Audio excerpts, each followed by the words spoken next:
దామోదరు చెప్పే పూజ్యుడని, పితామహుండు దామోదరు చెప్పే పూజ్యుడని.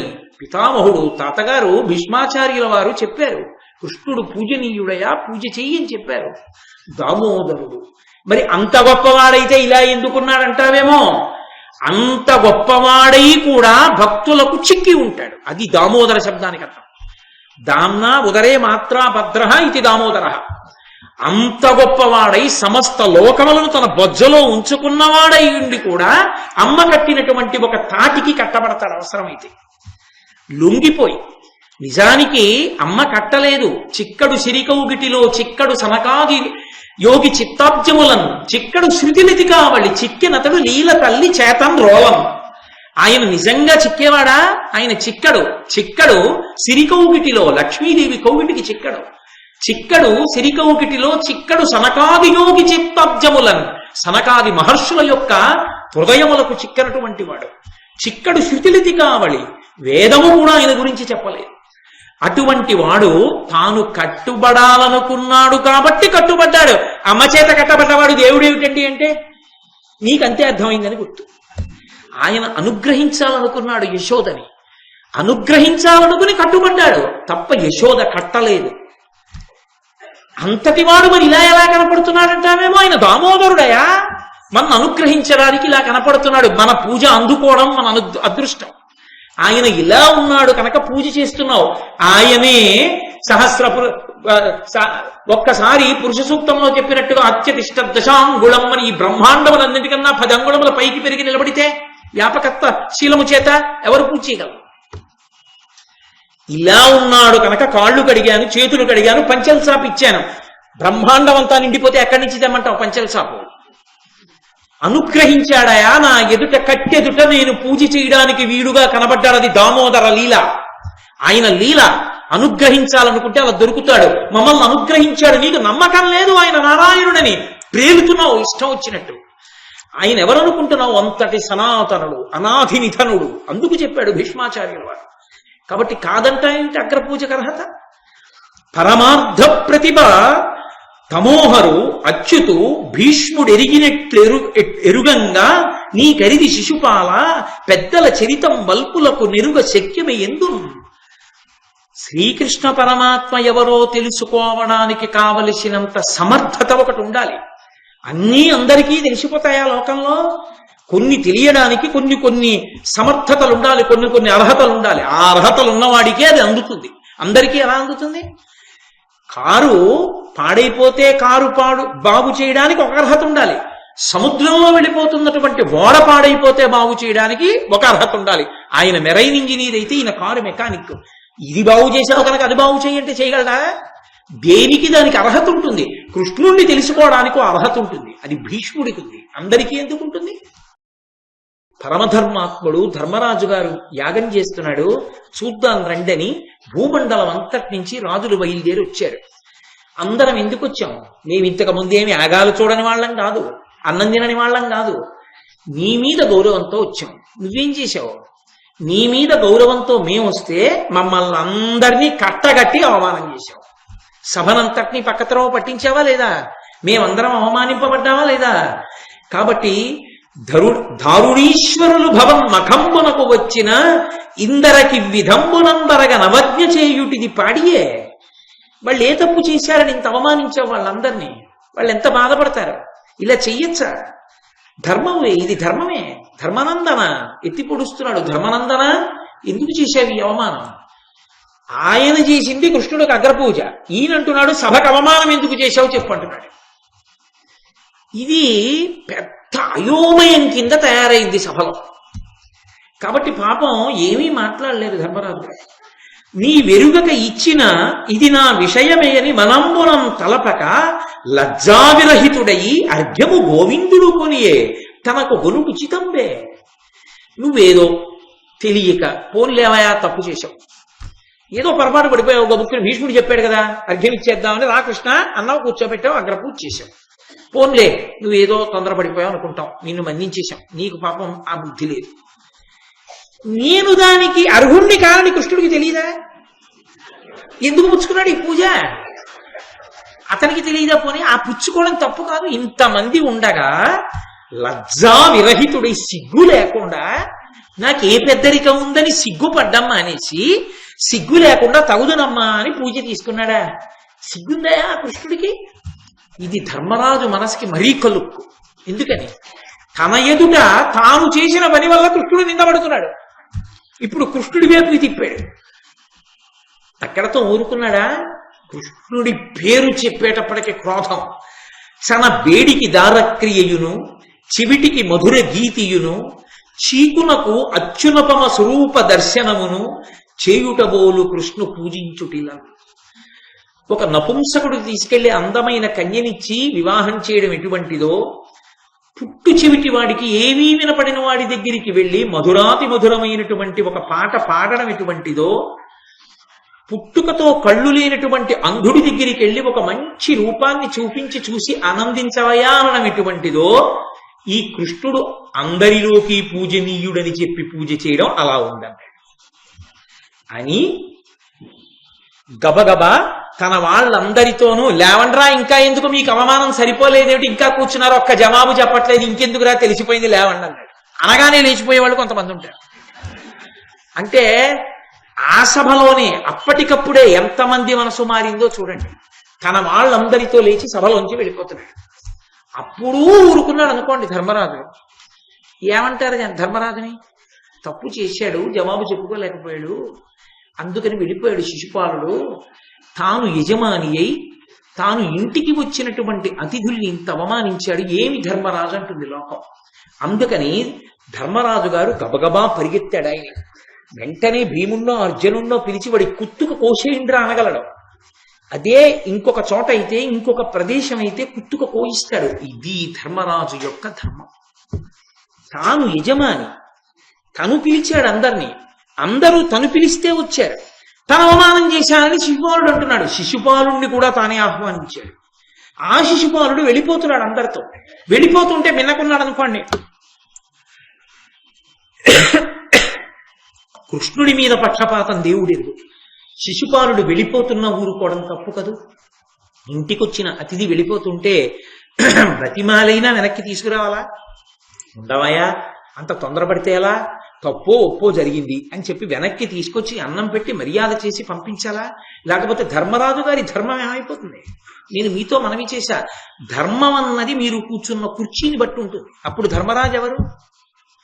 ఇంతమంది అతిథులకు తాను పిలిచిన వారందరికీ కూడా తానే స్వయంగా వాళ్ళ యొక్క సౌకర్యాన్ని చూడవలసిన కర్తవ్యమునందున్నవాడు. పట్టించుకోకుండా పోతే పోను వదిలేస్తే తన ధర్మం పోలా. అందుకు పరిగెత్తాడు. పరిగెత్తి గబగబా శిశుపాలుడి చేతులు పట్టుకుని, మాట్లాడుకుందాం రావయా, లోపలికి కోప్పడకని చెప్పి గబగబా తీసుకొచ్చి, ఆయన కర్మ ఎవరు? సార్వభౌముడు. ధరణీ మండలాన్నంతటినీ గెలిచారు తమ్ముళ్ళు. వెళ్ళి శిశుపాలుణ్ణి బతిమాలుకుని తీసుకొచ్చి కుర్చీలో కూర్చోపెట్టి వాళ్ళందరినీ కూర్చోపెట్టి మెత్తని మాటలతో చురకతో మొదలుపెట్టాడు. అప్పటికి కొంత ఆలోచించుకున్నాడు కదా ఇవన్నీ వింటూను. భూరి గుణోన్నతులనదగు వారికి ధీరులకు ధరణీ వల్లభులకు వాక్పారుష్యము చన్నే మహాదారుణమది విషము కంటే దహనము కంటెన్. పోన్లే ఎవరు పెద్దవాళ్ళు అన్న విషయాన్ని పక్కన పెట్టు. అది పెద్దవాళ్ళకి చేసిన పూజ సరిగ్గా లేదు అని చెప్పగలగడానికి ఏముండాలి? పెద్దరికం ఉండాలా? పెద్దరికం అన్న మాటకు అర్థమేమిటి? ముందు వాక్పారుష్యం లేకుండా ఉండాలా? మాట కఠినంగా లేకుండా ఉండాలా? అది నీకుందా? నువ్వు పెద్దరికాన్ని ప్రశ్నించడానికి, కృష్ణుడు పెద్ద అని మేము చేసిన పూజ తప్పు అని చెప్పడానికి, ఆ పెద్దరికం నీ భుజాల మీద వేసుకోవడానికి, ఆ పెద్దరికానికి ఉండవలసిన మొట్టమొదటి లక్షణమైనటువంటి వాగ్ సౌమ్యము నీకెక్కడుంది? సౌమ్యంగా మాట్లాడుతున్నావా? భీష్ముణ్ణి తప్పు పట్టావు, నన్ను తప్పు పట్టావు, కృష్ణుణ్ణి తప్పు పట్టావు, సభని విడదీసి మాట్లాడుతున్నావు, నేను అవమానం చేసేసానంటున్నావు. నా జవాబు విన్నావా? వినలేదు. ఆ వాక్పారుష్యము ఎంత ప్రమాదకరమో తెలుసా? దారుణమది విషము కంటే దహనము కంటే. అది విషం కంటే కూడా భయంకరమైంది, దహనము కంటే కూడా భయంకరమైంది. ఎందుకో తెలుసా? ధర్మరాజు గారు ఈ మాట అన్నాడు అంటే ఉత్తినే అనలేదు. మనుష్యుడు జీవుడు లోపల ఉన్నటువంటి వాడు మళ్ళీ ఉత్తర జన్మ తీసుకునేటప్పుడు ప్రధానమైనటువంటి కారణములు రెండు ఉంటాయి. ఒకటి రాగము, రెండు ద్వేషము. రెండు సమానమైన పదును. రాగము అంటే ప్రేమ, ఏదో భార్య మీదో బిడ్డల మీదో ధనం మీదో స్నేహితుల మీదో కాంక్ష పెట్టుకుని వెళ్ళిపోయాడు అనుకోండి. చిట్ట చివర బయటికి వెళ్ళిపోయేటప్పుడు జీవుడు అటువంటి కోరికతో వెళ్ళిపోయాడు అనుకోండి, వెళ్ళిపోతే తిరియక్కుల్లోకి వెళ్ళిపోతాడంటే వెన్నుపాం భూమికి అడ్డంగా ఉండే ప్రాణిగా పుడతాడు. ఏ కుక్కో పందో పిల్లో అలా వస్తాడు. సమానమైన బలం దేనికో తెలుసా? విరుద్ధ భావనతో, విరోధి భావనతో ఎవరి మీదో కక్ష పట్టి ఉన్నాడనుకోండి, మనస్సు అలాగే పట్టుకుంటుంది. మీరు చూడండి, అది మనస్సుకున్న తమాషా. చాలా విపరీతమైన ప్రేమ ఉందనుకోండి, పట్టుకుంటుందండి. మీరు గుడికి వెళ్ళండి, సహస్ర దీపాలంకార సేవకి వెళ్ళండి, శ్రీశైలం వెళ్ళండి, గంగానదిలో స్నానానికి తీసుకెళ్ళండి. ఎవరంటే పిచ్చి ప్రేమో వాళ్ళనే తలుచుకుంటుంటుంది. ఎక్కడికి వెళ్ళనివ్వండి, అది ఉంటే ఎంత బాగుండో, అది ఉంటే ఎంత బాగుండో, అది ఉంటే ఎంత బాగుండో అంటూ ఉంటాడు, తలుచుకుంటూ ఉంటాడు. ఒకళ్ళ మీద విపరీతమైన ద్వేషం ఉందనుకోండి, ఆ ద్వేషంతో కూడా వాళ్ళనే స్మరిస్తూ ఉంటాడు. మీరు ఎంత ప్రసన్నమైన వాతావరణంలోకి తీసుకెళ్లి కూర్చోపెట్టండి, దేవాలయంలోకి తీసుకెళ్లి కూర్చోపెట్టండి, గంగానది ఒడ్డును కూర్చోపెట్టండి, మనసు లోపల మాత్రం వాళ్ళని తలుచుకుంటూ ఉంటాడు. ఎవరి మీద కక్ష ఉందో వాళ్ళని తలుచుకుని. అంత మాట అన్నాడు. నేను ఆ రోజున చెప్పలేకపోయాను, బలహీనుడిని అయిపోయాను. చెప్తాను, ఏదో రోజు నాకు రాకపోదు. అలా లోపల లోపల ఉడికిపోతుంటాడు. మనసు వదలదు. దాన్ని వదలకపోతే ఏమవుతుందంటే తరచుగా స్మరిస్తుంటే ప్రాణోత్క్రమణ సమయమునందు పట్టుకుంటుంది. పట్టుకుని వెళ్ళిపోతే మళ్ళీ తిరియక్కుగా వస్తుంది. భూమికి వెన్నుపాము అడ్డంగా ఉన్నటువంటి ప్రాణిగా వస్తుంది. అందుకే ఈ శరీరం కాలిపోవచ్చు, కానీ ఎవరో ఒకరన్న మాట చేత పొడుచుకుని బతకడం వల్ల ఏమవుతుందంటే వెన్నుపాము అడ్డంగా ఉన్నటువంటి వాడిగా మళ్ళీ పుట్టవలసి వస్తుంది. అందుకే ఒకటి వాక్పారుష్యము, మాటయందు చాలా కాఠిన్యత, తీవ్రత, వ్యగ్రత అనేటటువంటివి ఇంకొకడిని జన్మాంతరముల యందు కిందకి తోసేస్తాయి. అంత పెద్ద శిక్ష వేస్తాయి. అవి మీరు ఎందుచేతనంటే ఒక్క లెంపకాయ కొట్టారనుకోండి, కాసేపటికి నొప్పి తగ్గిపోతుంది.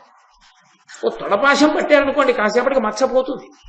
కానీ అనరాని మాట ఒక్కటి అన్నారనుకోండి, కడుపున్ రంపపు కోత కోయునది ఏ గాయాలు కాకుండినన్ అంటాడు వల్జేపల్లి వారు. కడుపుని రంపం పెట్టి గాయం తెలియకుండా కోసినా అంత బాధ ఉండదేమో, అనకూడని మాట అంటే బ్రతికున్నంత కాలం అంత బాధగా ఉంటుంది. విషం పుచ్చుకున్నవాడు లోపల వేడి పుట్టి, మంట పుట్టి, వ్రణాలు పుట్టి ఎలా బాధపడతాడో, అనకూడని మాట అనేసినటువంటి వాడు అంత తప్పు చేసిన వాడు అవుతాడు. అది కాల్చేయడం కన్నా, విషమిచ్చి బాధ పెట్టడం కన్నా ఇంకా పెద్ద బాధ ఏది అంటే అవతల వారిని కఠినమైన మాటలతో బాధ పెట్టడమే. అటువంటి వాడు లోకంలో అందరికన్నా అల్పుడు. మాట మీద అదుపు లేనివాడు, ఎలా పడితే అలా మాట్లాడేవాడు, మాటల చేత అవతల వారు విశేషమైన అవమానములకు గురైపోయేటట్టుగా నిరంతరం మాట్లాడేటటువంటి వాడెవరున్నాడో వాడు అసలు మనుష్యత్వమునకు యోగ్యమైనటువంటి లక్షణం ఉన్నవాడు కాడు. ఇక వాడికి పెద్దరికం ఎక్కడి నుంచి వస్తుంది? వాడు పెద్దరికం ఉన్నవాడా? వాడు పెద్దరికాల్ని నిర్ణయించగలిగిన వాడా? ఏ అధికారం ఉండి పెద్దరికాన్ని నిర్ణయిస్తాడు? ఇన్ని మాట్లాడేవే, ఇవే మాటలు సరళంగా కూడా చెప్పచ్చు. ఇంత పారుష్యంతో మాట్లాడేవే, ఇంత వాక్పారుష్యం ఉన్నవాడివి, విషం కన్నా మంట కన్నా భయంకరంగా మాట్లాడగలిగిన వాడివి, ఏ పెద్దరికం ఉందని పెద్దరికం నెత్తిన వేసుకుని పెద్దరికాల్ని నిర్ణయం చేస్తున్నావు? మాట్లాడవచ్చా? ధర్మరాజు గారు పెద్దరికం తీసుకుని మాట్లాడుతున్నాడు. మాట యందు పారుష్యం ఉండదు, కానీ గాంభీర్యత ఉంది. ధర్మరాజు మాట్లాడితే తరతరాలు యుగ యుగాలు గుర్తు పెట్టుకుంటాం. నిజం, మాటకు ఆ శక్తి ఉందని. అది శిశుపాలుడు మాట్లాడితే చెయ్యి అంట. ఇద్దరూ మాట్లాడారు, కానీ మాట్లాడడంలో ఉన్నటువంటి నైపుణ్యం అది ధర్మరాజు గారి సొత్తు. దాన్ని అందించడం నన్నయ్య గారి యొక్క విశేషం. ఆయనకి వాగ్దేవత కటాక్షం. కాబట్టి మొట్టమొదట ఈ మాట చెప్పాడు. ఇది ఆనాడు ధర్మరాజుకి శిశుపాలుడికి మధ్య పోయేది కాదు. అన్నిటికన్నా పరమేశ్వరుడు మనుష్య జాతికి ఇచ్చిన గొప్ప వరం అంటూ ఏదైనా ఉంటే ఒక్కటే, మాట ఒకటే. ఆ మాట ఒక్కదాని వల్లే తరించిపోవచ్చు. మీరు ఎవరికి అన్నం పెట్టలేకపోయానని బెంగలేదు, మంచినీళ్ళు ఇవ్వలేకపోయానని బెంగలేదు, మణిభూషణాదులు ఇవ్వలేకపోయానని బెంగలేదు. కష్టంతో ఉన్నవాడు వచ్చినప్పుడు ఓదార్పు మాట మనసారా మాట్లాడగలిగితే చాలు. వాడికన్నా ధన్యుడు లేడు. ఎంత కష్టంలో ఉన్నవాడు ఆయన దగ్గర కాసేపు కూర్చుని వస్తే మనసు దిటవు పడిందండి అంటాడు. ఎంతో ప్రశాంతపడతాడు. ఎంతో ప్రశాంతంగా ఉన్నవాడిని కూడా సుడిగాలిలా మార్చగలిగినటువంటి వాక్పారుష్యం ప్రమాదకరం. ఆ మాట చేత మనిషి తరిస్తాడు. అంతకన్నా ఉపకారం లోకంలో ఇంకోటి లేదు. ఎందుచేత అంటే మనుష్యుడు తరించిపోవడానికి ఏముందండి? నిరంతర రామనామం చెప్పుకోవడం అలవాటైన వాడు ప్రాణోత్క్రమణంలో కూడా రామా రామా అంటూ వెళ్ళిపోయాడు అనుకోండి, వాడు రామ సాన్నిధ్యాన్ని చేరుకుంటాడు. మాట చాలు తరించడానికి. ఏది? శ్రీరామ అన్న ఒక్క మాట ఎన్ని ప్రాణులు అనగలవు? ఏ ప్రాణి అనలేదు. భగవన్నామాన్ని ఉచ్చరించి మాటగా పలకగలిగినటువంటి అదృష్టమున్న ఏకైక ప్రాణి ఇది సృష్టిలో మనుష్యుడొక్కడే. ఆ మాటని వాడుకోవడంలో ఉంది జన్మ సార్థక్యం అంతా. ఆ మాటని సక్రమంగా వాడుకోలేకపోతే వాడికన్నా అధమాధమమైన జీవి ఇంకొకడు లేడు. మనుష్య జన్మ దేనికి పనికొస్తుందంటే ఎంత పాపాన్నైనా మూట కట్టుకోవడానికి పనికొస్తుంది. అదే వాక్కుని అదుపు చేసుకోగలిగిన వాడైతే ఎంత పుణ్యాన్నైనా సమకూర్చుకోగలడు. అందుకే ప్రపంచ దేశాల్లో ఏ దేశంలోనూ లేనటువంటి ఒక అద్భుతమైనటువంటి సేవ ఒక్క భారతదేశంలో ఉన్న సేవ ఏమిటో తెలుసా? మంచి మాటలు 4 చెప్పడమే. 4 మంచి మాటలు చెప్తే చాలు. దీనికోసమే మాట్లాడకుండా తమలో తాము రమించగలిగినటువంటి మహానుభావులు నోరు విప్పి మాట్లాడారు. వాళ్ళు మాట్లాడక్కర్లేదు. అసలు వాళ్ళ సహజ స్వరూపం మౌనం. వాళ్ళు నిశ్శబ్దంగా ఉండి తమలో తాము రమిస్తూ ఉంటారు. మాట్లాడితే వాళ్ళ మౌనానికి భంగం, ఆత్మస్వరూపానికి భంగం. మనసు పనిచేసింది కాబట్టి, వాక్కు మనసు పనిచేసేవి కాబట్టి. అయినా వాళ్ళు మాట్లాడారు. ఎందుకు మాట్లాడారు? అవతల వాళ్ళని తరింప చేయడానికి మాట్లాడారు. తమ సహజ స్థితిని విడిచిపెట్టి మనని అనుగ్రహించడానికి మాట్లాడారు. అందుకని అనుగ్రహ భాషణమైంది. లేకపోతే ఆత్మస్థితి ఎందున్న వాళ్ళకి మాట్లాడవలసిన అవసరం లేదు. అసలు లోకోద్ధరణ కొరకు మాట్లాడతారు వాళ్ళు. శంకరులు అందుకు మాట్లాడారు, పరమాచార్య అందుకు మాట్లాడారు, భగవాన్ రమణులు అందుకు మాట్లాడారు, రామకృష్ణ పరమహంస అందుకు మాట్లాడారు, మహాపురుషులైన వాళ్ళు చంద్రశేఖర భారతీ స్వామి అందుకు మాట్లాడారు. తప్ప మాట్లాడకుండా ఉన్నంత మాత్రం చేత పొద్దుపోక మాట్లాడిన వారు కాదు. మాట్లాడకుండా నేను ఉండిపోతే ఇంతమంది జీవితాలు ఎలా బాగుపడతాయన్న అపేక్షతో అనుగ్రహించి మాట్లాడారు. అందుకనది అనుగ్రహ భాషణాలయ్యాయి, లోకానికి ఉత్తారకములయ్యాయి, అవి ఉద్ధరించాయి లోకాన్ని. అందుకే భారతదేశానికి అంత గొప్ప ప్రఖ్యాతి ఎక్కడి నుంచి వచ్చిందంటే మహాపురుషుల మాటల వలన వచ్చింది. ఆ మాట మాట్లాడడంలో ఉంది గొప్ప. జిహ్వాగ్రే వర్తతే లక్ష్మి, జిహ్వాగ్రే మిత్రబాంధవా, జిహ్వాగ్రే బంధనం ప్రాప్తి, జిహ్వాగ్రే మరణం ధ్రువం. మాటల చేత దేవతలు మన్నన చేసి వరంబులిత్తురు. మాటల వలన దేవతలు మన్నన చేసి వరాలు ఇస్తారు. మాటల చేతనే బంధనంలో పడతాడు. మాటల చేతనే చిట్ట చివరికి మృత్యువుని తెచ్చుకుంటాడు. నా నోరు మంచిదైతే అందరూ నాకు మిత్రులే. ఒక ఆయన గడుసుతనానికి ఒక చోట ఒక విషయం చెప్పాడు. పళ్ళు నవ్వులుతుంటే నాలుక పళ్ళ కిందకి తోస్తూ ఉంటుంది. తోస్తుంటే అవి నవ్వులుతాయి. నవ్వితే చక్క నాలుక వివిధ రుచులు చూస్తూ ఉంటుంది.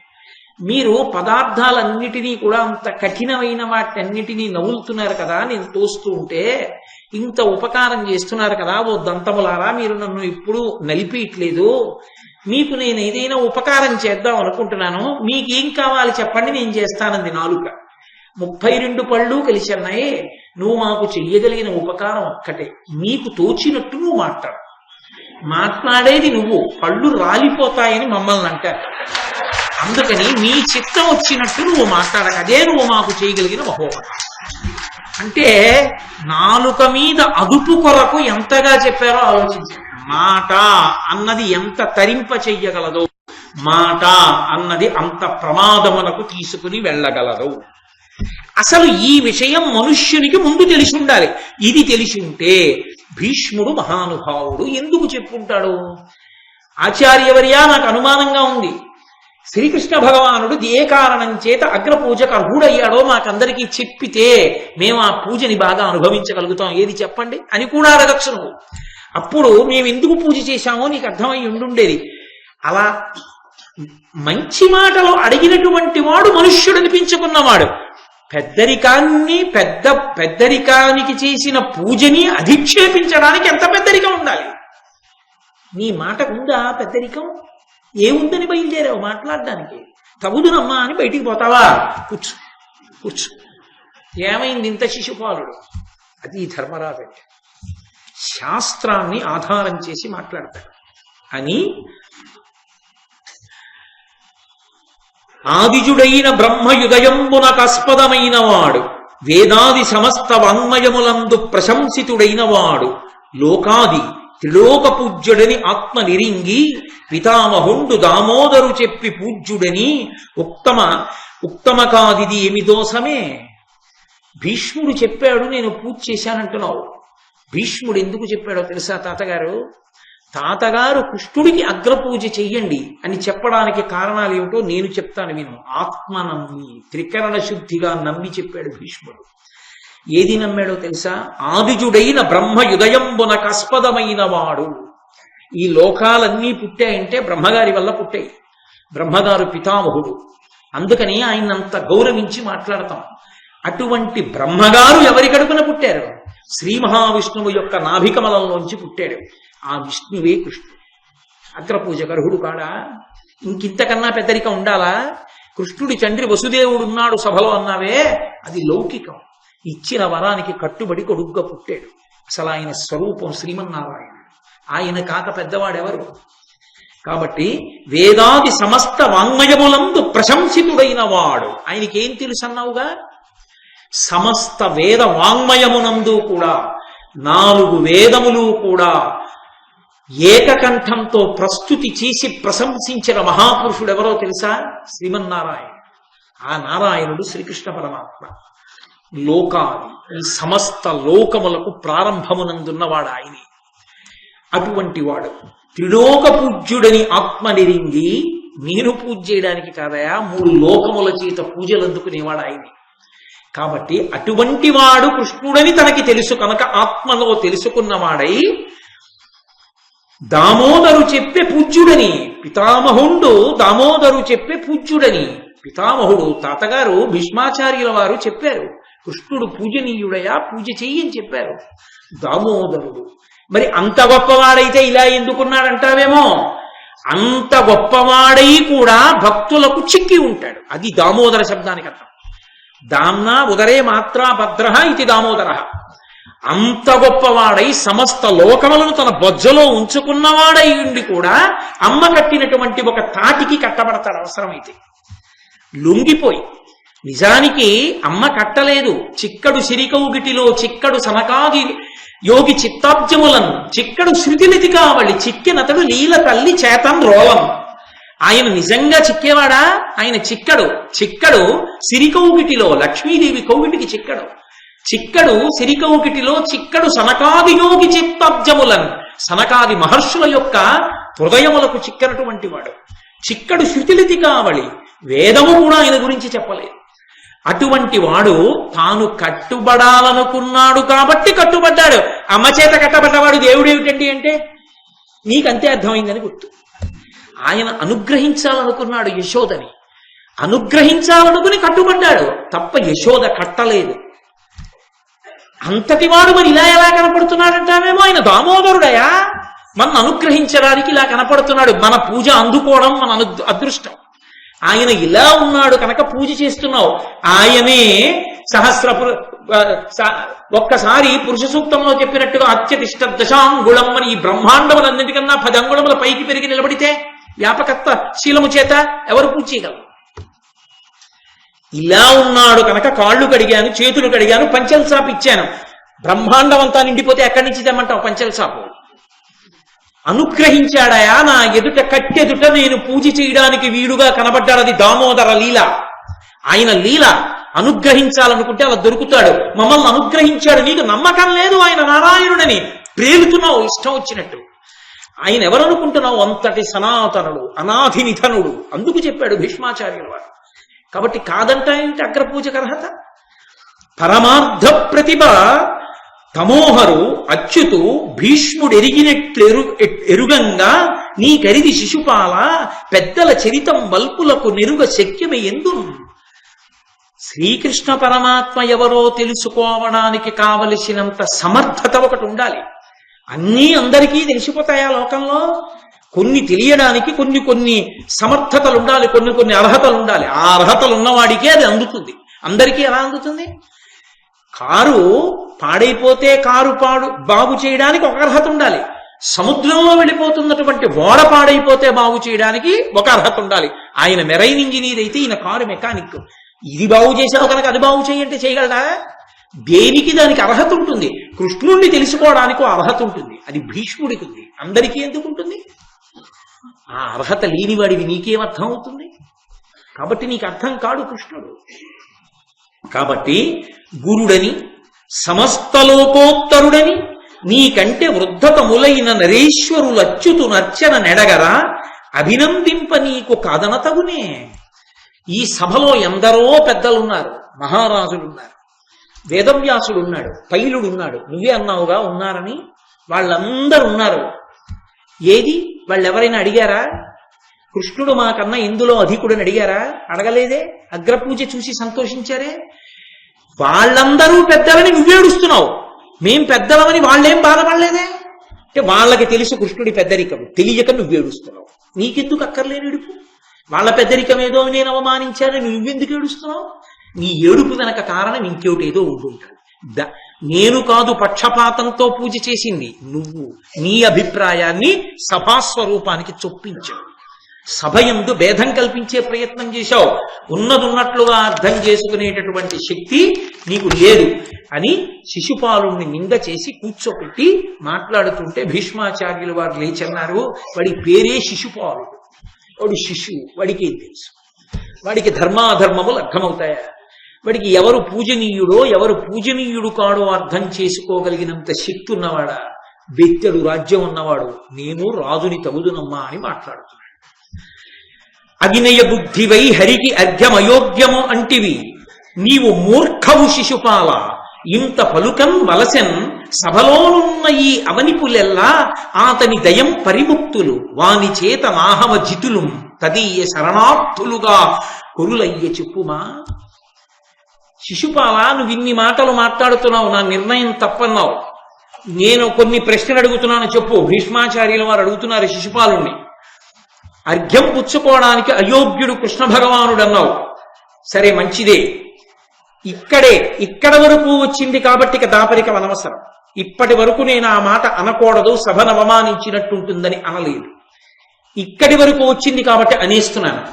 ఇక్కడ ఉన్న ఏ రాజు కృష్ణ పరమాత్మ యొక్క భిక్షగా బయటికి వచ్చిన వాడు కాడో చెప్పమను. జరాసంధుడి చేత కారాగారంలో ఉంటే కృష్ణుడు విడిపించిన వాళ్ళు గారు ఈ వంశాల వాళ్ళందరూ. ఎవరు కృష్ణుడి భిక్షగా బయటికి రానివాడు? ఎవడు కృష్ణుడి చేత ఓడింపబడని వాడు ఇందులో నాకు చెప్పు. నేను కృష్ణుడి చేతిలో ఓడిపోనన్నవాడు, నేను కృష్ణుడి చేత విడిపింపబడలేదన్నవాడు ఒక్కడున్నాడేమో చెయ్యెత్తమనం. ఇంతమందికి భిక్ష పెట్టినటువంటి కృష్ణుడి కన్నా క్షాత్రమన్నవాడున్నాడా? ఏమి తెలిసి మాట్లాడుతున్నావు నీకు? కాబట్టి ఆయన మహానుభావుడు, ఆతని దయన్ పరిముక్తులు, ఆయన విడుదల చేశాడు జరాసంధుణ్ణి చంపి. వాని చేత నాహవజితులు, ఆయన చేత యుద్ధంలో ఓడింపబడ్డారు వీళ్ళందరూ. తదీయ శరణార్థులుగా కొరులయ్య చెప్పుమా. ఆయన యొక్క శరణార్థులు తప్ప వీళ్ళందరూ ఇతరులా? నేనలా అనడం అవమానించినట్టు ఉంటుందని నేను అనలేదు, నువ్వు నా చేత అనిపించావు ఇప్పుడు. కాబట్టి కృష్ణుడి కన్నా క్షాత్రంలో గొప్పవాళ్ళు ఎవరు? కృష్ణుడే క్షాత్రమనందు గొప్పవాడు. ఉత్తమ జ్ఞానవృత్తునా నుండనేని బాలుడయ్యుడు పూజ్యుండు బ్రాహ్మణుండు క్షత్రియుడు పూజ్యుడమిత విక్రమ సమృద్ధి ఉర్విపతులలో అధికుడై నుండనేది. బ్రాహ్మణులలో నమస్కారానికి యోగ్యుడెవరు అంటే బ్రహ్మజ్ఞానము కలిగినటువంటి వాడు, విశేషమైన జ్ఞానం ఉన్నవాడెవడో వాడు వయసుతో సంబంధం లేకుండా నమస్కార యోగ్యుడు. వయసులో పెద్దవాళ్లు కూడా జ్ఞానమున్న చిన్నవాడికి నమస్కరిస్తారు బ్రాహ్మణుల్లో. అలాగే క్షత్రియులు ఎవరికి నమస్కరించాలంటే క్షాత్రమనందు తమకన్నా అధికుడికి నమస్కరించాలి. ఇంతమంది మహీపతుల్ని విడుదల చేసి ఓడించినటువంటి కృష్ణుడి కన్నా గొప్ప మహీపతి ఉన్నాడా? కృష్ణుడి కన్నా జ్ఞానమున్నవాడున్నాడా? ఆయనే సమస్త వేదాంతముల చేత ప్రతిపాదింపబడినవాడు. ఆయన ఊపిరి వేదం. ఆయన కన్నా గొప్పవాడెవరయ్యా?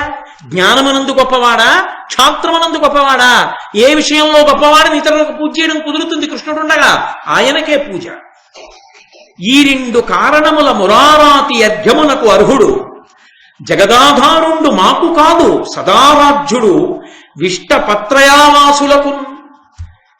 ఈయన ఈ రెండు కారణముల చేత అగ్రపూజ చెయ్యడానికి కేవలం మాకే కాదు, ఆయన సమస్త లోకములలోని వాళ్ళు పూజ చేయడానికి అర్హత అంటూ పొందియున్నవాడెవరైనా ఉంటే కృష్ణుడొక్కడే. ఆయనకే జరగాలి అగ్రపూజ, తప్ప ఇంకెవరికి చేస్తారు? కాబట్టి కృష్ణుడికి చేయమని చెప్పాను.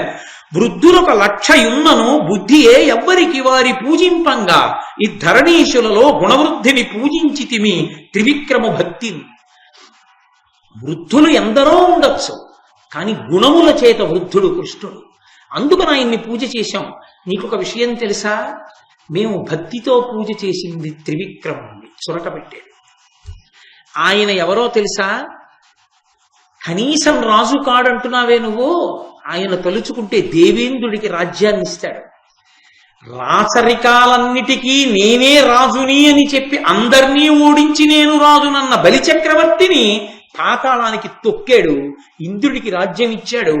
ఇచ్చినప్పుడు ఇదంతా తనదే అని నిరూపించి చూపించాడు. ఇంతంతైవటుడింతయై మరుగుతానింతయ్య భోవీధిపై అంతై చంద్రునకంతయై ధ్రువునిపై అంతై మహర్మాటిపై అంతై సత్యపదోన్నతుండగుచు బ్రహ్మాండాంత సంవర్తి.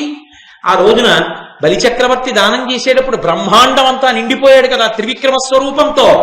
ఆయనదే ఇదంతా, ఆయన భిక్ష అందరికీ తలప ముక్క పెట్టి మీరు రాజులని సంతోషించండరా అని వాళ్ళు సంతోషిస్తే వాళ్ళ సంతోషం చూసి తను సంతోషిస్తున్నాడు. నీదా చదువు?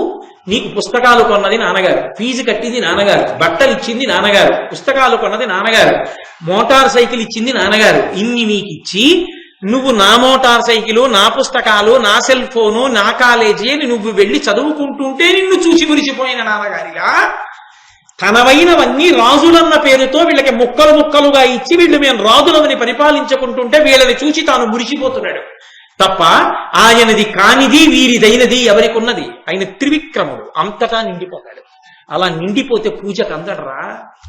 ఇలా ఉన్నాడు కాబట్టి పూజ చేశాను. నీకేమర్థం అవుతుంది ఆయన త్రివిక్రమ స్వరూపం, ఆయన వ్యాపకత్వం నీకేమర్థం అవుతుంది? సహస్రశీర్ష పురుష సహస్రాక్ష సహస్రపాత సభూమిం విశ్వతో వృత్వ అత్యతిష్ట దశాంగుళం. ఈ సమస్త బ్రహ్మాండమును నిండిపోయినది వ్యాపకత్వం చేత విష్ణు తేజస్సు అంటే. కాబట్టి పూజితుల తృప్తులగుదురు భూజనులురు అచ్యుతుండు పూజితుడగుడు తేజమున జగత్రితయము పూజితమై తృప్తి నుండు పుణ్య సమృద్ధి. ఎవరైనా ఒక బ్రాహ్మణుణ్ణి తీసుకొచ్చి పూజ చేస్తే, ఎవరైనా ఓ పెద్ద ఆయన్ని తీసుకొచ్చి మీరు పెద్దవారంటే అందుకు పూజ చేశామంటే నాకు అగ్రపూజ చేశారని ఆయన సంతోషిస్తాడు. కృష్ణుడికి పూజ చేస్తే 3 లోకములు సంతోషిస్తాయి. ఇవాళ కృష్ణుడికి పూజ చేయడం వల్ల కృష్ణుడు సంతోషించాడనుకుంటున్నావా? 3 లోకములు సంతోషించాయి. ఏడిచిన వాడు ఎవరైనా ఉంటే నువ్వు ఒక్కడివే కనపడుతున్నావు. కాబట్టి ఆయన పూజ లోకమునకు శుభంకరము, లోకమంతటికి సంతోషకరము. అటువంటి కృష్ణ భగవానుడికి పూజొద్దంటామేమిటి అనేసరికి ఇంకా శిశుపాలుడు లేచి వదలబోతే సహదేవుడికి ఎక్కడ లేని కోపం వచ్చి శిశుపాలుడి దగ్గరికి వెళ్ళి పాదమెత్తి తొక్కేస్తాను, తల మీద పెట్టి కిందకేమనుకున్నావో కూర్చోవాలా అనేటప్పటికీ చిలువుగ పుష్పవృష్టి కురిశం సహదేవుపైన్ దివంబునన్ వెలయగ సాధుమాధములు వించే సభాసుదులెల్ల విస్మయాకులిత మనస్కులైరి తన కుంచెయు కృష్ణ మృగాజినంబునన్ పలుమరు వీచచున్ కలహబంధుడు నారదుడాడే వేడుకన్. సహదేవుడు కాలెత్తి ఆ శిశుపాలుణ్ణి తొక్కేస్తాననేటప్పటికీ కృష్ణుడి మీద ఇన్ని పనికి మాలిన మాటలు మాట్లాడిన వాడిని తొక్కేస్తానని లేచిన వాడొకడు ఉన్నాడని పైనుంచి పుష్పవృష్టి కురిసిందిట. అది చూసైనా బుద్ధి తెచ్చుకోవద్దు శిశుపాలుడు. మూర్ఖత్వం అన్న మాటకే అర్థం అది. అది ప్రారంభం నుంచి ఉన్న వైరం. పైనుంచి పుష్పవృష్టి కురిసింది. అకస్మాత్తుగా అంతరిక్షంలో బ్రహ్మాండమైనటువంటి మంగళ తూర్యనాదములు వినపడ్డాయి. సభలో ఉన్న వాళ్ళందరూ హడిలిపోయారు. అయ్య బాబోయ్, కృష్ణుడు ఎంత పూజనీయుడో ఈ విషయాలు బట్టే తెలుస్తోంది. ఇప్పుడు ఏం జరుగుతుందో ఇంకా మాట్లాడతాడా ఏమి శిశుపాలుడు? అది వాళ్ళ భయం ఇప్పుడు ఇంకా అని ఒక పక్క నుంచి ఆకాశంలో నిలబడినటువంటి నారద మహర్షిట పరమ సంతోషంతో కృష్ణుణ్ణి అధిక్షేపించినటువంటి ఆ శిశుపాలుణ్ణి తొక్కేస్తానన్న సహదేవుణ్ణి చూసి మురిసిపోయి ఆకాశంలో నిలబడ్డానన్న విషయాన్ని కూడా చూసుకోకుండా ఒక చేతిలో వింజావరం ఒక చేతిలో పట్టుకున్నటువంటి జింక చర్మాన్ని గాలిలో ఆడించుకుంటూ నాట్యం చేసేట సంతోషపడిపోయేట నారదుడాడే వేడుక. అంత సంతోషపడిపోతే భీష్ముడు లేచి ధర్మరాజుతో మాట్లాడబోతున్నాడు. ఈలోగా శిశుపాలుడి యొక్క సేనాపతి సుమీధుడు అనబడేటటువంటి వాడు తన సైన్యాన్నంతటినీ పిలిచి తనకు అనుకూలురైన వాళ్ళందరినీ పిలిచి ఈ సభలో మనం ఉండడానికి వీల్లేదు, ఇప్పుడే తేల్చుకుందాం, తొక్కేస్తానన్నాడు మా రాజుని. తాను తొక్కగలడో మేం తొక్కేస్తామో ఇప్పుడే తేలిపోవాలి, రండి ఎవరు యువతల వైపుకి సమర్థిస్తారో యువతలకి రండి, రెండు పక్షాలకి యుద్ధం చేద్దాం అని యుద్ధానికి సన్నద్ధమై ఓ పక్కకి వెళ్ళిపోతున్నారు. ధర్మరాజు గారు కంగారు పడిపోయి పరిగెత్తుకుంటూ భీష్మాచార్యుల వారి దగ్గరికి వెళ్ళి, తాత ఏమిటి అకాల కలహం, నా మర్యాద పోతోంది, వింటలేదు శిశుపాలుడు, సభ రెండు వర్గాలుగా చీలిపోయింది, యుద్ధం దాకా వెళ్ళిపోయింది, ఎలా ఇప్పుడు రక్షకత్వం ఎక్కడి నుంచి ఏర్పడుతుంది అంటే భీష్ముడు అన్నాడు నవ్వి, నీ యజ్ఞమునకు విఘ్నము చేయగ నోపుదురెయొరులు, జితదైత్యుడు నారాయణుడు యజ్ఞపురుషుడజేయ పరాక్రముడు దీని చేకుని కామం. ఏమిటి పిచ్చి ధర్మరాజా, ఇంకా నీకు వాళ్ళందరూ యుద్ధం చేస్తారా, నీతో యుద్ధం చేసి నీ యాగం పాడు చేయగలరు అనుకుంటున్నావా? వాళ్ళ తరమే రాక్షసుల్ని దునుమాడగలిగినటువంటి వాడు నారాయణుడు యజ్ఞపురుషుడు, సాక్షాత్ శ్రీ మహావిష్ణుడు కృష్ణస్వరూపమై ఇక్కడ కూర్చుని యజ్ఞాన్నంతటినీ సంరక్షిస్తుండగా శిశుపాలాదులు సైన్యంతో కలిసి భంగం చేయగలరా? ఎందుకయ్యా ఈ పిచ్చి, కృష్ణుడే రక్షిస్తాడు, కూర్చోవాలా అని చైద్యునకైపూని సన్నద్ధులయ్యున్న ఈ రాజులిందరు ఈ క్షణంబ హరి అల్గి చూడు అంతకక్షయమున కరిగెడు వార ఘోరాహవమున దమఘోషనందను దర్పంబునిప్పుడు ఎడగెడు కడు బెక్కులయ్యూ కుక్క లిభకుంభ దళన మహిష్ట నిష్ఠుర నఖ ముకుడకు హరిమీద మురిగి ఏమి సేయునోపు కృష్ణు సింహ పరాక్రము ఎరగకున్న వారే ఎల్లవారు అనిన భీష్మ పలుకులవి కర్ణశూలంబులైన చేదినాథుడు అగ్రహించి. వీళ్ళేం చేస్తారా ఈ రాజులందరూ తమ వాడి అయినటువంటి గోళ్లతో సింహం పరిగెత్తుకొచ్చి వెళ్ళిపోతున్నటువంటి ఏనుగు యొక్క కుంభస్థలం మీదకెక్కి ఆ కుంభస్థలాన్ని చీల్చి ముత్యాలని బెదజల్లి ఏనుగు కుంభస్థలంలో ఉండేటటువంటి మాంసపు ముద్దల్ని తన పంజాతో పైకెత్తి నోటితో పట్టుకు తిని నెత్తుటితో మాంసంతో కూడినటువంటి నోటితో సింహం నడిచి వెడుతుంటే ఊర కుక్కల గుంపులు చేరి అరుస్తాయి. సింహం దగ్గరికి ఎడతాయా? వీళ్ళు అరిచి పక్కకెళ్లే వాళ్లే గాని కృష్ణుడి మీదకి యుద్ధానికి రాగలరా? నీకెందుకు భయం ధర్మరాజా, అలా కూర్చో. భీష్ముడు ఈ మాట అంటే శిశుపాలుడికి ఎక్కడలేని కోపం వచ్చింది భీష్మాచార్యుల వారి మీద. లేచి, ఏమిటో కృష్ణుడు కృష్ణుడు కృష్ణుడు కృష్ణుడు అని అంత పొగుడుతున్నావే, ఏమి కృష్ణుడి గొప్పతనం నాకు తెలియదు అనుకుంటున్నావా? పూతనాఘాతంబు చేత నేతరమైన శకటంబు త్రోపును చరణహతి వీకతో గడు బూచు మ్రాకుల విరుపును వాల్మీకమాత్ర పర్వతము నెత్తికొని లావుగలడు వీడన 7 దివసంబులునికియు వృషభ వదయునునంగా పమ్మిన కృష్ణు బీరంబులు ఒగడుచునున్న నీ నాలుక ఒక్కడయ్యు వ్రయ్యవలయు 100 వ్రయ్యలుగాగా అట్లైన గాని చాలవతని పొగడ ఎల్లదాని నేన ఎరుగుదు ఎందువాడర్ఘ్యదాన యోగ్యుడయ్య చెప్పుము. అయినా వినడు, అది మూర్ఖత్వం. లేచి అంటాడు, పూతనాఘాతంబో, ఏమిటి కృష్ణుడు చేసిన గొప్పతనం? తల్లిని చంపాడు, అదే ఆ గొప్ప. పాలిచ్చినటువంటిది తల్లి లాంటిది. పూతన తన స్తన్యంతో పాలివ్వడానికి వచ్చింది, చంపేశాడు. తల్లిని చంపడం కాదు, స్త్రీని చంపడం కాదు, ఆడదాన్ని చంపినవాడు గొప్పవాడా? మనకి వక్రపాండిత్యం ఉండాలి, కానీ ఎదుటివారు ఎంత మంచివారైనా సరే తప్పని మాట్లాడవచ్చు. కాబట్టి పూతనని చంపలా, స్త్రీవధ దోషం కాదు, తల్లి లాంటి దాన్ని చంపడం. చేతనేతరమైన శకటంబు త్రోపును చరణ విహతి, అది ఏం పెద్ద ప్రాణంతో ఉందా, తిరగబడుతుందా, కత్తి ఉందా, కర్ర ఉందా చేతిలో? ఓ బండిని పాదంతో తన్నట్టు, అదో పెద్ద లీల, శకటాసుర సంహారం. నేనంటలేదు మహాప్రభు, శిశుపాలుడు అన్నాడు. కాబట్టి శకటంబు త్రోపును చరణ విహతి వీకతోబడు బూచు మ్రాకుల విరుపును, బాగా బూజు పట్టేసి పుచ్చు పట్టేసి ఇలా తోస్తే విరిగిపోయేటటువంటి 2 మద్ది చెట్ల మధ్యలో రోలు పట్టుకులాగి పడగొట్టేసి అదో పెద్ద లీల. ఇక వాల్మీక మాత్ర పర్వతము నెత్తికొని లావుగలడు వీడన 7 దివసంబులునికియో, ఓ చిన్న చిన్న చీమల పుట్ట ఎంత ఉంటుందో అంత పుట్టాలంటే ఓ కొండనో దాన్ని ఇలా పైకెత్తి 7 రోజులు పట్టుకున్నట్టు అదో పెద్ద లీల. గోవింద పట్టాభిషేకం మహానుభావుడు, ఆయన తప్ప ఎవరు చెయ్యగలరు. బాలుండాడుచునాథపత్రమని సంభావించి పూగుత్తి కెంగేలం దాల్చిన లీలలేనగబుతో కృష్ణుండు తానం మహాశైలమ్మన్ వలకేల దల్చి విపుల ఛత్రముగా పట్టె తద్బీలాభ్రచ్యుత దుశ్శిలాచకిత గోపీ గోప సంయుక్తికి అంటారు పోతన గారు. 7 రోజుల పాటు 7 రాత్రులు 7 పవళ్లు ఓ చిన్న పువ్వునెత్తి పట్టుకున్నట్టుగా కొండనెత్తి పట్టుకున్నాడు. చీమల పుట్టంత పుట్టనెత్తి పట్టుకున్నాడు అంటున్నాడు. అది పెద్ద గొప్ప. వృషవధయునునంగా అసలు లోకంలో చెయ్యకూడనివి ఏమైనా ఉంటే రెండే, స్త్రీవధ గోవధ, 2 కృష్ణుడు చేశాడంటున్నాడు. ఓ ఎద్దును చంపాడు కృష్ణుడు. ఎద్దును చంపడం గోవధ కాదా? అసలు ఆవులకి అత్యంత ప్రీతిపాత్రమైంది ఏమిటి అంటే ఒక వృషభాన్ని తీసుకొచ్చి దాని మధ్యలో కట్టడం. అసలు మహాఘోరాతి ఘోరమైన నేరం ఏమిటో తెలుసా? సహజంగా అవి కూడా సంతోషించి ఒక ఎద్దుతో కలిసి గర్భం ధరించవలసినటువంటి ఆవుకి కృత్రిమంగా వీర్యాన్ని ఎక్కించి గర్భం ధరించేట్టు చేయడం. ఆవు మాత్రం ఆ సంతోషాన్ని పొంది అది చైతన్యవంతమైన ప్రాణిని కడుపులో పొందద్దు. అందుకని ప్రత్యేకంగా అచ్చుపోసి ఒక ఆబోతు నదులుతారు. వృషత్సోర్జనము అని ఎవరైనా పెద్దలు శరీరాన్ని విడిచిపెట్టేస్తే ఎద్దుని విడిచిపెడతారు. విడిచిపెడితే అది మహాపుణ్యం, గోసంతతి వృద్ధికి కారణం అవుతుంది. గోసంతతి వృద్ధికి కారణము వృషభము. అటువంటి వృషభాన్ని చంపడం గోవుల్ని చంపడం కాదా? మరి ఇతను చంపలేదా ఎద్దుని? వృషభాసుర సంహారము అని ఒకనకొకప్పుడు చేశాడు కృష్ణుడు. ఆయన చేసింది ఎద్దుని చంపలేదు, ఆవుల్ని దూడల్ని ఎద్దుల్ని కాశాడు ఆయన. ఒక రాక్షసుడు ఎద్దు రూపంలో వచ్చి కృష్ణుడి మీద పడితే దాని కొమ్ము పెరిగి ఆ కొమ్ముతోనే పొడిచి చంపాడు దాన్ని. అది రాక్షసుడు, ఆ ఆకారంలో వచ్చింది అది. దాన్ని మార్చి ఎద్దుని చంపాడు అంటున్నాడు. అది వక్రపాండిత్యం అంటే. కాబట్టి ఇటువంటి వాణ్ణి పొగుడుతున్నావు కదా, నాకు అనిపిస్తోంది భీష్మ, నీకు ఒక్క నాలిక కాదు 100 నాలుకల కింద చీరుకుపోతే 100 నాలుకలతో పొగుడుదు అని. కృష్ణుడిని పొగుడుతావా పట్టుకుని? అతనికి ఎంత యోగ్యుడో ఎంత గొప్పవాడో నాకు తెలియదు అనుకుంటున్నావా? ఎందువాడర్ఘ్యదాన యోగ్యుడయ్యే చెప్పుమా? ఎందువల్ల దానానికి అర్ఘ్యానికి యోగ్యుడు అగ్రపూజ కృష్ణుడికి అంటే చెప్పు నాకు అని.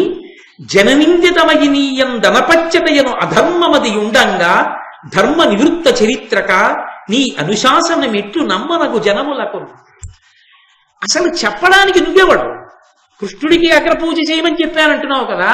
లోకంలో అందరికన్నా హేయమైన వాడేవాడు సంతానం లేనివాడు. వాడికి శరీరం విడిచిపెట్టిన తర్వాత ఉన్నతగతులు ఉండవు. నీకు సంతానం ఉందా? నీకు సంతానమే లేదు, నువ్వు పెళ్లి చేసుకోలేదు. సంతానం లేని వాడివి నువ్వు పెద్దరికం వహించి నువ్వు చెప్పడం ఏంటి? నీకు ఎవడిచ్చాడు పెద్దరికం?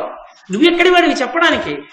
ఆయన మహానుభావుడు శాంతనవుడు ప్రతిజ్ఞ చేసి ఆజన్మ బ్రహ్మచర్యంలో ఉండిపోయి స్వచ్ఛంద మరణాన్ని తన తండ్రి గారైన శంతన మహారాజు గారి దగ్గర వరంగా పొంది రాజ్యాన్ని తృణీకరించి పెద్దరికంతో రాజ్య సంరక్షణ చేసిన మహాపురుషుడు ఆచార్యుడు. అటువంటి వారిని అధిక్షేపిస్తున్నాడు. నీకధికారం ఎక్కడుంది? బూతు ఒగడినట్లు ఒగడెదు పొగడంగా వలయునేని సుగుణవంతులైన కర్ణశల్యులాదిగా గల వీరుల పొగుడుచుండరాదే ప్రొద్దువక. నువ్వు అస్తమానం బూతు పొగడినట్లు పొగడేదా? ఈడ అస్తమానం ఏదో భట్టు పొగుడుతుంటాడు పక్కన నిలబడి, అలా పొగుడుతున్నావు కృష్ణుణ్ణి. అస్తమానం కృష్ణుణ్ణి పొగడ్డం తప్ప నీకు ఇంకో పని లేదా? నీకంత పొద్దు పోకపోతే ఎవరినో ఒకళ్ళని పొగడాలనుకుంటే ఇదిగో కర్ణుణ్ణి పొగుడు, శల్యుణ్ణి పొగుడు, వాళ్ళు మహాత్ముడు. అది శిశుపాలుడంటే ఆయన తీర్పు అంటే అలా ఉంటుంది, ఆయన స్థాయి అలా ఉంటుంది. కాబట్టి అదిగో వాళ్ళని పొగడవయా, రాత్రనక పగలనక కృష్ణుణ్ణి పొగుడుతాడు. పుణ్యమా పురుషార్థమా? ఎందుకు అతన్ని పొగుడుతావు అనేసరికి భీమసేనుడికి ఎక్కడలేని కోపం వచ్చింది. ప్రకటిత కోపవేగమున పద్మదళాయుత నేత్రముల్ భయానక తరలీల దల్చెనరుణజ్యుతి ఉద్యతమై త్రిశాఖమై భృకుటి లలాట దేశమున బొల్చే త్రికూటతటి త్రిమార్గగానుగృతి ప్రభంజన ప్రియతనూజన కంతకమూర్తి కచ్చటన్. వెంటనే భీమసేనుడికి కోపం వచ్చి కళ్ళు పెద్దవి చూసి చేసేటప్పటికి ఆ కళ్ళు ఎర్రటి గీతలతో అరుణాయత వర్ణాన్ని పొంది ఆ భృకుటి ముడి వేస్తే ఇలా 3గా వంకర్లు తిరిగి త్రిపథగా అయినటువంటి గంగ ఆకాశంలో మందాకినిగా, భూలోకంలో గంగగా, భాగీరథిగా, పాతాళంలోకి వెళ్ళేటప్పటికి భోగవతి అన్న పేర్లతో 3గా గంగ ఎలా ప్రవహించిందో అలా త్రిపథగా అయిన గంగ ప్రవహిస్తోందా అన్నట్టుగా 3 మడతలు పడినటువంటి ఆ కనుబొమలతో ఒక్కసారి లేచి ఆ యమధర్మరాజు గారు సభలో ప్రవేశించాడా అన్నంత కోపంతో లేచి గదాదండాన్ని పైకెత్తబోతుంటే భీష్మాచార్యుల వారు జోక్యం చేసుకున్నారు. భీమసేన కూర్చో కూర్చో కూర్చో నువ్వు తొందరపడకు. ఈ శిశుపాలుడు చేస్తున్న తప్పులకి ఇతన్ని చంపేయాలంటే వీడు మొదలైన మధురుడికి ఇప్పటిదాకా ఇంకొకడైతే బ్రతుకుతాడా నన్ను ఇన్ని మాటలని, నేను చేతిలో ధనస్సుని బాణాల్ని పట్టుకుని ఉండగా నన్ను కొట్టగలిగిన వాడు ఉన్నాడా? ముక్కలు కొట్టేద్దు నీ శిశుపాలుడిని. ఎందుకు చంపలేదో తెలుసా? ఒక కారణం ఉంది. ఒకానొకప్పుడు ఇతను కృష్ణ భగవానుని యొక్క మేనత్త సాత్వకి, వసుదేవునికి చెల్లెళ్ళున్నారు, పృథా, శృతదేవ, రాజాదిదేవి, సాత్వతి అని. అందులో ఈ సాత్వతి అనబడేటటువంటి ఆవిడికి దమఘోషుడు అనబడేటటువంటి భర్త వలన కుమారుడు జన్మించాడు, శిశుపాలుడు అని పేరు పెట్టారు.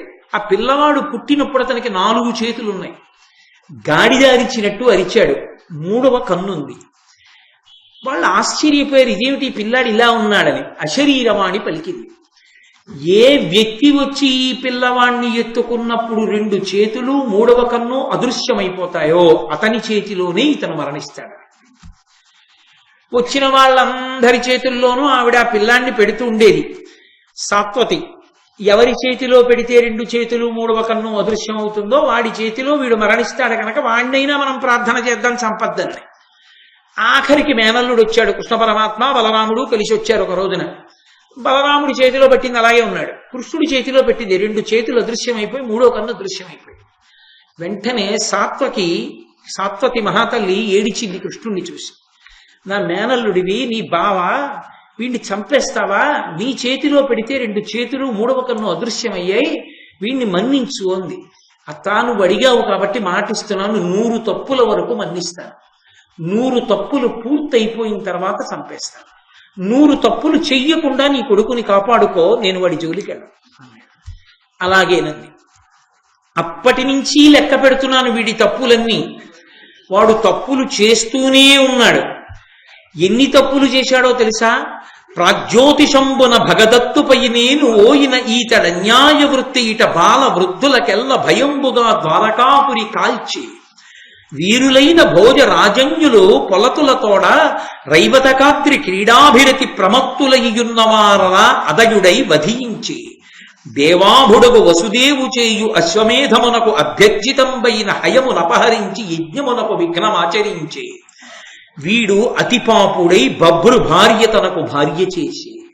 ఈ శిశుపాలుడు చేసిన తప్పులన్నీ ఇన్ని కావు. అప్పుడు మాట్లాడుతున్నాడు కృష్ణ భగవానుడు.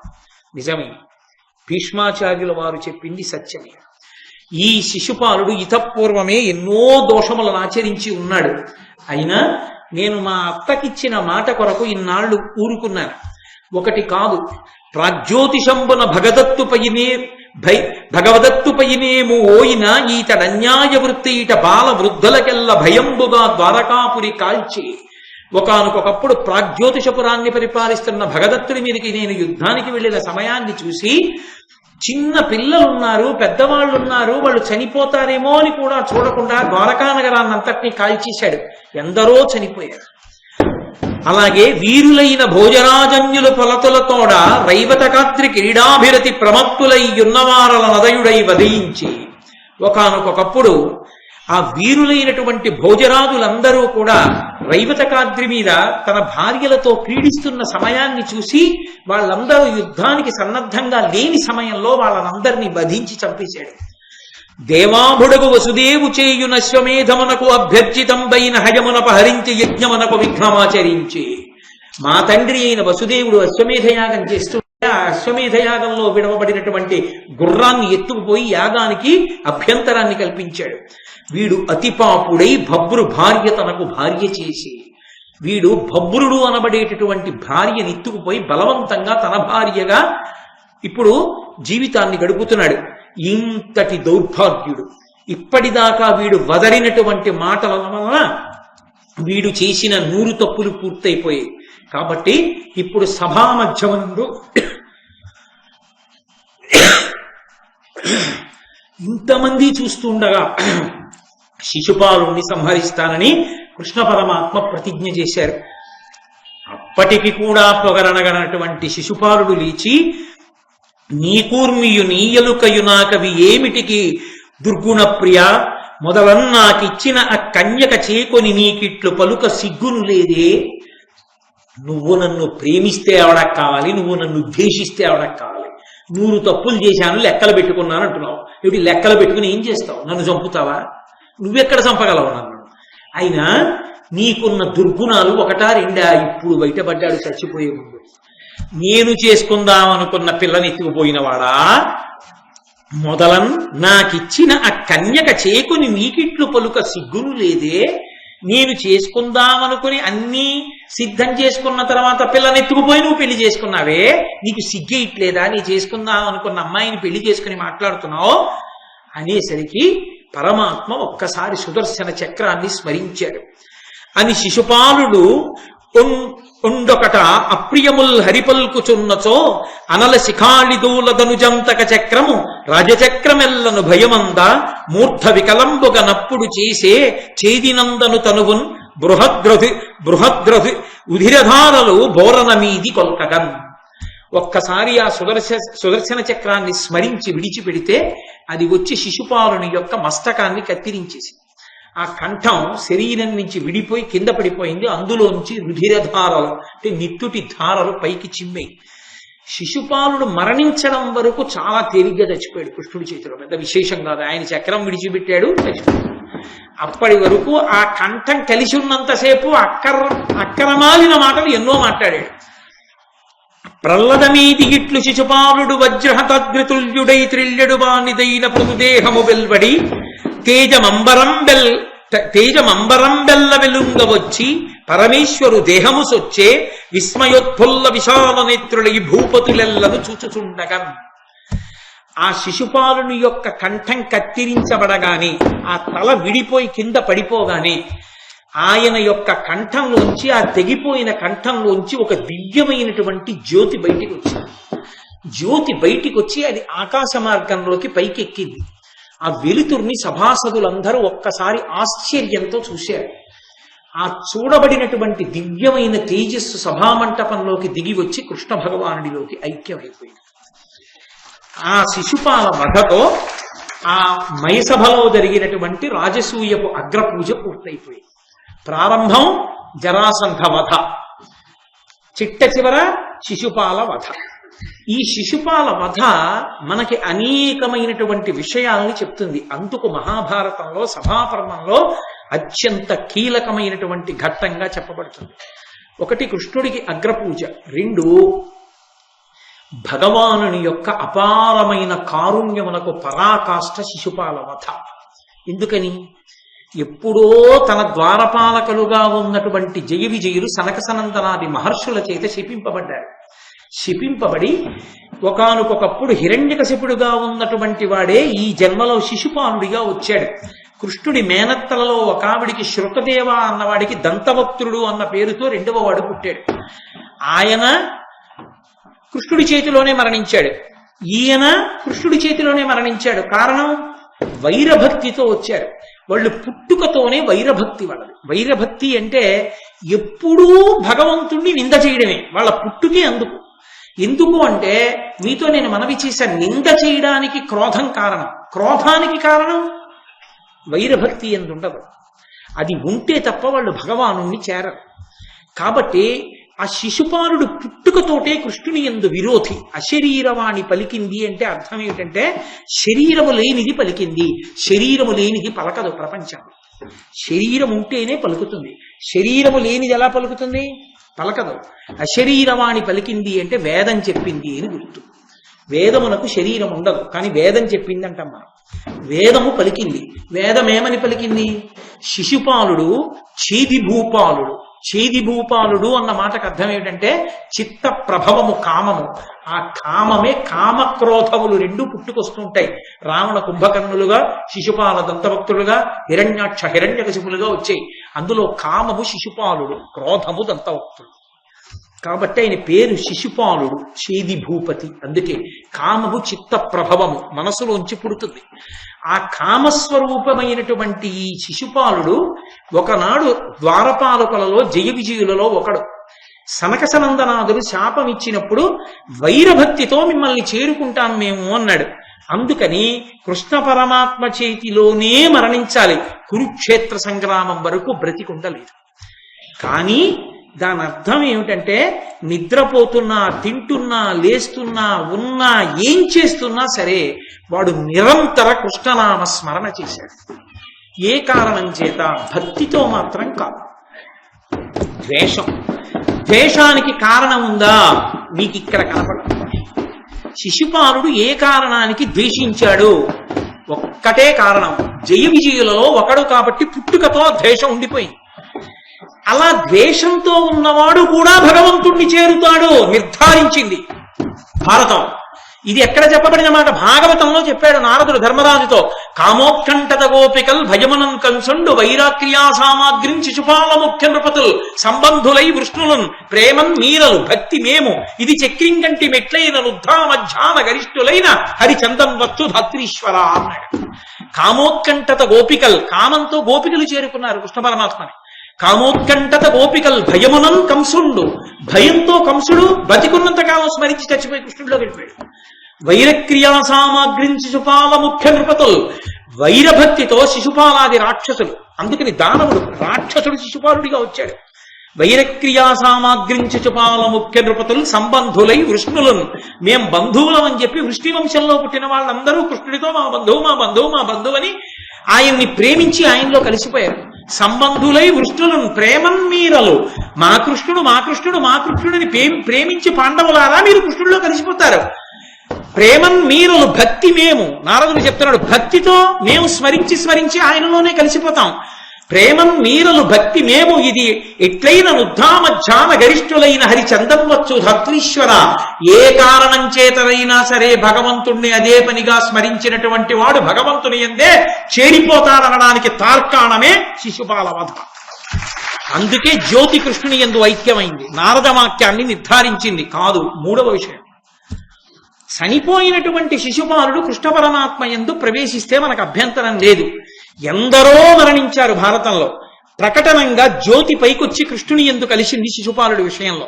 మరి శిశుపాలుడి విషయంలో అలా ఎందుకు జరిగింది అంటే, శిశుపాలుని యొక్క జ్యోతి తన యందు ఐక్యమవడం లోకం చూడడానికి వీలుగా అనుగ్రహించినది కృష్ణుడే. అది మయసభ గొప్పతనం. ఆ మయసభలోనే జరిగింది ఆ విశేషం. పరమేశ్వరుడు అనుగ్రహిస్తే తప్ప ప్రాణోత్క్రమణమైన తర్వాత జ్యోతి ఎటు వెడుతోందో ఎవ్వరికీ కానరాదు, ఎవ్వరికీ తెలియదు. అది పరబ్రహ్మస్వరూపాన్ని పొందేసినటువంటి వ్యక్తి జ్ఞానము చేత బ్రహ్మవిత్ బ్రహ్మైవ భవతి, బ్రహ్మమును తెలుసుకుని బ్రహ్మమైన వాడు తన శరీరాన్ని విడిచిపెట్టి వెళ్ళిపోయే ముందు 10 మందికి చూపించి వెళ్ళగలడు, జ్యోతిగా వెళ్ళగలడు. భగవాన్ రమణులు వెళ్ళారు, అలా అరుణాచల పర్వత శిఖరంలోకి వెళ్ళిపోయారు. అంతమంది చూస్తుండగా రాత్రి 8 గంటల చిల్లరకి బయటికి వచ్చి జ్యోతి అరుణాచలం కొండ మీద తిరిగి వేగంగా కొండలోకి వెళ్ళిపోయారు. ఆయన దర్శనమిచ్చారు. మళ్ళీ అలా కృష్ణ పరమాత్మ అనుగ్రహించాడు శిశుపాలుని యందని జ్యోతి పైకి లేచి తన యందు ఐక్యమవడం కనపడడానికి. ఎందుకని? భీష్మవాక్కుని నిజం చేయడానికి. పెద్దవాడైన భీష్ముడు ఆత్మ నమ్మి చెప్పాడు. ఆయన సాక్షాత్ పరాత్పరుడురా, అనాధినిధనుడురా అని చెప్పాడు. భీష్ముడు నమ్మి చెప్పాడు తప్ప నమ్మకం లేక నోటి మాటగా చెప్పింది కాదు. అవును, నేను పరాత్పరుడని మీ కన్నులతో చూడడానికి వీలుగా ఇక్కడ కూర్చున్నాను. అగ్రపూజకి నాకన్నా యోగ్యుడు ఉండడు. ధర్మరాజు చేసిన పూజ చేత ధర్మరాజు ధన్యుడు, చూసి మీరు ధన్యుడు అని లోకానికి నిరూపించడానికి అగ్రపూజలో ఆ జ్యోతి కృష్ణ పరమాత్మ యందు కలిసింది. ఇంత గొప్ప దర్శనాన్ని చూసి కూడా మారిన వారు ఉన్నారా సభలో? దుర్యోధనాదులు ఏమైనా మారారా? మారలేదు. అది లోకం యొక్క విశేషం. మూర్ఖత్వంతో పుట్టి మూర్ఖత్వం వదులుకోవడానికి సిద్ధపడని వాడికి పరమేశ్వరుడే కట్టెదుట ప్రమాణాన్ని చూపించినా వాడు నమ్మలేడు. కృష్ణుడొక్కడున్నాడటు వైపు చాలురా అని నమ్మలేకపోయాడు. పైగా కృష్ణుడిని కట్టేస్తానన్నాడు రాయబారం. అది దుర్యోధనుడి అమాయకత్వం. అమాయకత్వం కాదు, తెంపరితనం, మూర్ఖత్వం కలిపురుషుని యొక్క అంశ. అంటే కురుక్షేత్రంలో జరగబోయే యుద్ధంలో కృష్ణుడు ఎటున్నాడో అటు విజయం సంభవిస్తుందని చెప్పకుండా చెప్పాడు. ధర్మ సంస్థాపన జరుగుతుందని, అధర్మం నశించిపోతుందని నోటితో చెప్పకుండా చెప్పినటువంటి ఘట్టం సభాబ్రహ్మంలో, మయసభలో, అగ్రపూజలో శిశుపాల వధ. ఇన్ని కారణముల చేత శిశుపాల వధ విశేషమైనటువంటి ఘట్టంగా చెప్పబడింది. అది వధకి సంబంధించిన ఘట్టమైనప్పటికీ ఆ జ్యోతి దర్శనము చేత, కృష్ణ పరమాత్మ అగ్రపూజ అందుకున్న కారణం చేత అక్కడ ఆయన విశ్వరూప ప్రదర్శనాన్ని ఇవ్వనప్పటికీ భారతంలోనే అనేక చోట్ల విశ్వరూపాన్ని ప్రదర్శించాడు. కానీ అక్కడ మాత్రం నేను పరాత్పరుణ్ణని చెప్పలేదు. చెప్పకుండా శిశుపాలుని జ్యోతి తనయందు ఐక్యమవడం ద్వారా తాను పరాత్పరుణ్ణని నిరూపించాడు. చూసి అర్థం చేసుకున్న వాళ్ళు ధన్యాత్ములు. ఎవరు మనసులో ఆ భక్తితో నిలబడ్డారో, ఆ భక్తితో నిలబడి చూసిన భీష్మ, ద్రోణ, కృపాచార్య, ధర్మరాజ, భీమ, అర్జున, నకుల, సహదేవ, వ్యాస, పైల మహర్షులందరూ కూడా, ఇటువంటి మహాత్ములందరూ కూడా తరించిపోయారు ఆ దర్శనం చేత. ఇంత చూసి కూడా అర్థం కాక ఇంకా కృష్ణుడు సామాన్యుడు అవతల పక్కన ఉంటే మాత్రం ఏ ఉరుగుతుందనుకున్న వాళ్ళు తమ అధర్మ ఫలాన్ని తాము వండుకుని తిని మరణించారు కురుక్షేత్రంలో. అందుచేతనే కురుక్షేత్ర యుద్ధానికి అంతటికీ కూడా సూచనగా ఎక్కడ ధర్మం ఉన్నదో, ఎక్కడ కృష్ణుడు ఉన్నాడో అక్కడ విజయం ఉంటుంది. పరిపూర్ణావతారమైన కృష్ణుడు పరాత్పరుడే. రామావతారంలో అలా తెలియదు. రాముడు నేను మనుష్యుణ్ణి, నేను ఈశ్వరుణ్ణి కానంటాడు. కృష్ణావతారం అలా కాదు. పరిపూర్ణావతారం తానెవరో తాను చూపిస్తుంటాడు. అలా చూపించినటువంటి అద్భుతమైన ఘట్టం శిశుపాల వధ. అందుకే పెద్దలు ఒక మాట చెప్తారు, శిశుపాల వధ గురించి వింటే భగవంతుని యందు అనురక్తి కలిగి కొన్ని కోట్ల కోట్ల కోట్ల జన్మలుగా భగవంతుని భక్తికి దూరమై తిరిగిన వాడు కూడా భగవంతుడున్నాడని నమ్మి చేతులు ఒగ్గి నమస్కరించి ఆయన కృపకు పాత్రుడై ఇక నుంచైనా తన జీవన ప్రస్థానాన్ని మార్చుకునే అదృష్ట విశేషాన్ని పొందుతాడు అని. అంతటి సర్వోత్కృష్టమైన ఘట్టం శిశుపాల వధ. రేపటి నుంచి అత్యద్భుతమైన విశేషాలు, ధర్మ సూక్ష్మాలు, ధర్మరాజు గారు, దుర్యోధనుడు, మయసభ, అక్కడి నుంచి జూదానికి బయలుదేరడం, ఈ విశేషాలన్నీ ఉంటాయి. రేపు సాయంకాలం 6:30